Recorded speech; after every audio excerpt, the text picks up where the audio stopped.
The movie opens in a stark modern corporate building, where 8 candidates arrive for what they believe is the final stage of an extremely competitive job application.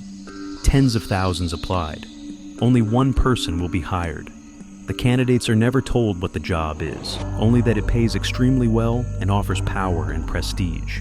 They are escorted into a large, white examination room. Each candidate sits at an individual desk, evenly spaced, with a single blank sheet of paper and a pencil in front of them. At the front of the room are 2 authority figures, a stern invigilator and a silent armed guard. The invigilator lays out 3 simple rules. Do not talk to the guard. Do not damage the paper. Do not leave the room. Anyone who breaks a rule will be immediately disqualified. With that, the invigilator leaves. A clock starts counting down from 80 minutes. The candidates stare at their papers in confusion. There are no questions written on them. At first, everyone assumes there must be some trick. Maybe the test will begin later, or instructions will appear. Minutes pass, nothing happens. Slowly, panic sets in. One candidate, a confident man named Brown, begins speaking, assuming the rules only apply after the test starts.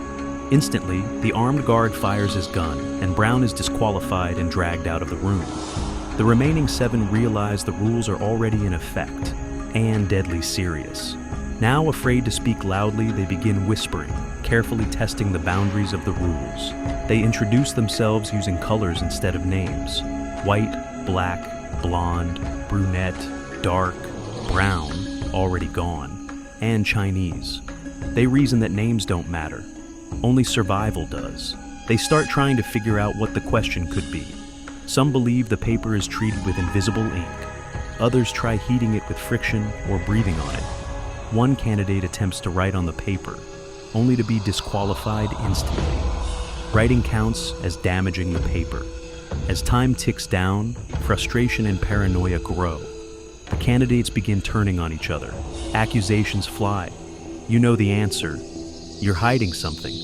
One candidate, Black, presents himself as logical and calm, taking on a leadership role. He believes the test isn't about intelligence, but behavior under pressure. Another candidate, White, argues that the company is clearly ruthless and expects ruthless thinking in return. Tensions escalate when someone secretly steals another person's pencil, causing that candidate to panic and eventually break a rule, getting themselves eliminated. The group realizes that sabotage may be part of the test. One by one, candidates are removed. Someone speaks too loudly. Someone damages their paper. Someone leaves their seat in desperation. Each disqualification is immediate and brutal, reinforcing that mistakes are not forgiven. As the room empties, alliances form and collapse. The candidates discuss ethics, morality, and what kind of person this mysterious company might want to hire. Is it someone who cooperates? Someone who dominates? Someone who manipulates others into failing? Eventually, only White and Black remain. White reveals he has been quietly observing everyone the entire time. He believes the test is psychological, designed to reveal who can remain calm, adaptable, and empathetic. Black, however, becomes increasingly aggressive, convinced the answer must be something written, something hidden. In desperation, Black forces White into a confrontation, accusing him of pretending to be weaker than he is. The argument escalates until Black accidentally breaks a rule and is disqualified. White is left alone in the room. The clock continues ticking.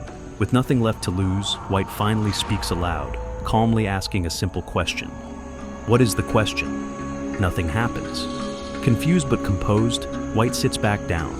Then, almost casually, he speaks again, this time directly to the room. What is your name? Suddenly the lights shift. The exam ends. The invigilator re-enters and congratulates White. The test is over. White has passed. The revelation is simple yet cruel. The question was never written on the paper. The candidates were meant to ask the right question out loud. The rules never forbade speaking to each other, only speaking to the guard. Everyone failed because they overthought the situation, panicked, turned on each other, or assumed complexity where there was none. White is escorted out and finally learns the truth. The company designs systems to identify people who can stay calm, ask the obvious question, and maintain empathy under extreme pressure. The film ends with White entering the company's inner corridors, having proven that the most dangerous test isn't intelligence, it's human behavior when time is running out.